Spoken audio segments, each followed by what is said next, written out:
Moje ime je Jure Pogačnik, po izobrazbi sem pravnik in moja pot do sem se začne leta 2004, ko sem začel delati na Ministrstvu za zdravje in se nekako srečevati z določenimi anomalijami, ki so me prvo spravile v prvi fazi v aktivizem.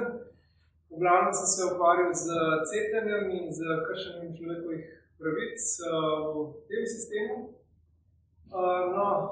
Nadaljeval se pa potem nekako samo po sebi in tudi, ko sem videl, da civilna družba nima moči, da civilna družba dejansko ne more doseči nobene spremembe, sem rekel, kaj nam še ostane, ne? Samo še politika. Tako da iz tega razloga sem se potem, kot rekel, takrat kolegu sem rekel, da dokler ne bomo oblasti prevzeli, ne vem, če lahko naračunamo na to, da bomo karkoli spremenili.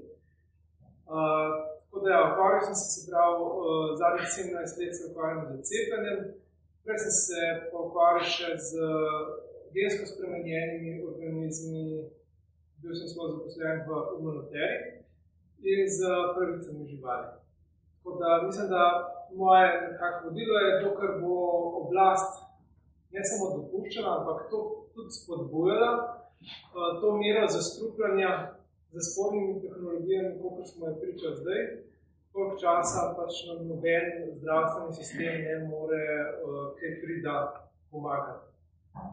To je, pa še druge anomalije so, vemo, ni to samo to, kar sem omenil, ampak mislim, da je to tisto bistveno, s čimer sem se ukvarjal. Hvala.